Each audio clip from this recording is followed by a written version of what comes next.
এই ব্যক্তি যেই খেজুরের মালিক ছিল, ওনার ঘরে ওনার সন্তান সন্ততি পরিবার আহলাল সবার কাছে গিয়ে তওবা করে মাফ চেয়ে ফরের হকের জন্য ক্ষমা চেয়ে এসেছে।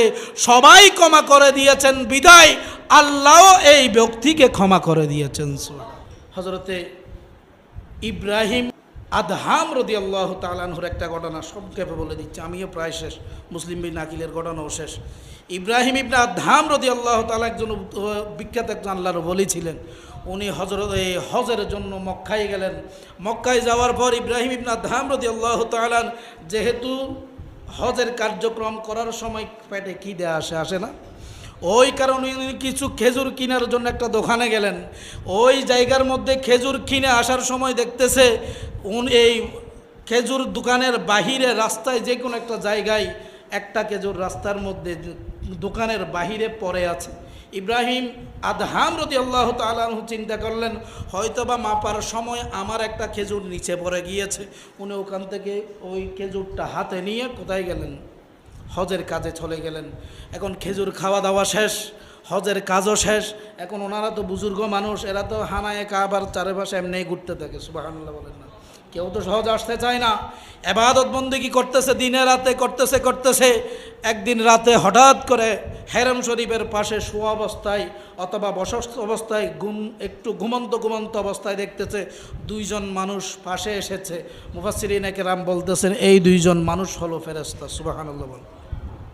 এই ফেরেশতারা বসে বসে মন্তব্য করতেছে, এই মানুষটা অনেক ইবাদত করতেছে, রাতে দিনে আল্লাহকে খুশি করার জন্য অনেক কষ্ট করতেছে, কিন্তু আরেকজন বলতেছে উনি কষ্ট করলে কি হবে, ওনার ইবাদত তো আল্লাহর দরবারে কবুল হয় না। নাউজুবিল্লাহ বলেন না? ইব্রাহিম আদহাম রাদিয়াল্লাহু তাআলা আনহু শোনার পর ওই ব্যক্তি প্রশ্ন করলো কেন তা কবুল হয় না? বলা হচ্ছে উনি এই কিছুদিন আগে হজে আসার আগে, হজের তাওয়াফ শুরু করার আগে ওই দোকান থেকে খেজুর নিচে পড়া একটা খেজুর খুঁজে নিয়ে খেয়েছে। এই কারণে ওই দোকানদারের অনুমতি ব্যতীত খেজুরটা খাওয়ার কারণে, হারামটা ওনার শরীরে ঢুকার কারণে আল্লাহ ওনার কোনো ইবাদত কবুল করে না। নাউজুবিল্লাহ বলেন। ইব্রাহিম আদহাম রাদিয়াল্লাহু তাআলা জাগ্রত হলেন, চিন্তায় পড়ে গেলেন। দৌড়াইতে কোথায় গেলেন? ওই দোকানদারের দোকানে গেলেন। যাওয়ার পর দেখা যাচ্ছে দোকানদার নাই, একটা ছোট ছেলে বসে আছে। প্রশ্ন করা হলো বাবা তোমার বাবা কই? ওই ব্যক্তি বলল গত 3 দিন আগে বাচ্চাটা বলল আমার বাবা ইন্তেকাল করেছে। সুবহানাল্লাহ বলেন না? মহাবিপদ না? এখন কি করবেন? উনি কান্নাকাটি করতেছে। ছেলেটা প্রশ্ন করলো বাবা কি ব্যাপার, আপনি এরকম কান্না করতেছেন কেন? বলা হচ্ছে বাবা এরকম সমস্যা, আমি তোমার বাবার একটা খেজুর হক নষ্ট করেছি, যে হকের কারণে আমি বিপদগ্রস্ত হয়েছি। আমি তোমার বাবা থেকে মাফ, আমার কোনো সসম্পদ নাই, খেজুরের টাকা দেওয়ার জন্যও টাকা নাই, আমি মাফ চাওয়ার জন্য এসেছি। অতএব এখন তো তোমার বাবাকে পাই নাই, বাবা যেহেতু তুমি তার প্রতিনিধি এখানে আছো, তুমি একটু কষ্ট করে আমাকে মাফ করে দাও। সুবহানাল্লাহ। ওই সন্তান বলল হ্যাঁ বাবা, তবে আপনার একটা বিষয় জানা দরকার। বিষয়টা হলো কোনো একজন ব্যক্তি যদি মৃত্যুবরণ করে, ওই ব্যক্তির সমস্ত সম্পদের মালিক তার সন্তান সন্ততি ওয়ারিস যারা আছে সবাই। সুবহানাল্লাহ। বাবা আমার অনেক ভাই বোন মা সবাই ঘরে আছে, বিভিন্ন জায়গার মধ্যে আছে।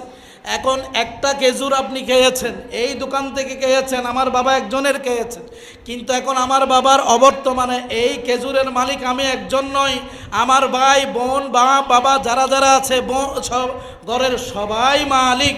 এখন আমি আপনাকে মাফ করে দিলাম, আর বাদবাকিদের মাফের কথা তো বাবা আমি পারবো না। সুবহানাল্লাহ।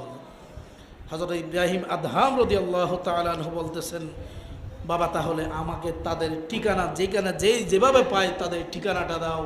ইব্রাহিম আদহাম রাদিয়াল্লাহু তাআলা কান্না করতে প্রতিটা ঘরে প্রতিটা সদস্যের কাছ থেকে ক্ষমা চেয়ে মাফ চেয়ে তাদের কাছ থেকে ফিরে আসলেন। ওই হেরম শরীফের পাশে ইবাদত বন্দেগী তাওবা দোয়া গুজর সব কিছু করতে আল্লাহর দরবারে কান্না করতেছেন। অল্প কিছুদিন যেই কোনো একটা সময় এসে ওই 2টা মানুষ আবার ওনার পাশে আসলেন। সুবহানাল্লাহ।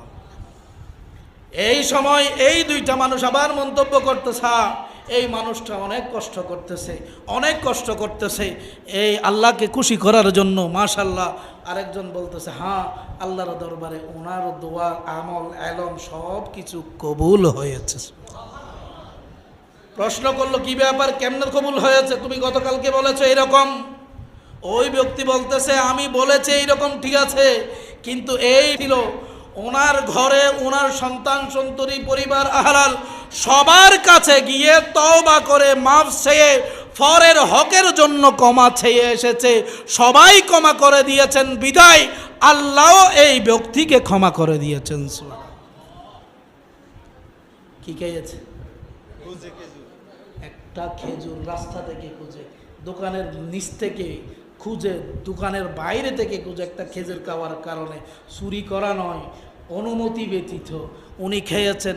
এই অপরাধে যদি হজ, রোজা, জাকাত, তাহাজ্জুদ কিছুই কবুল না হয়, এখন আমি আপনি কত হাজার লক্ষ কোটি খবর আছে।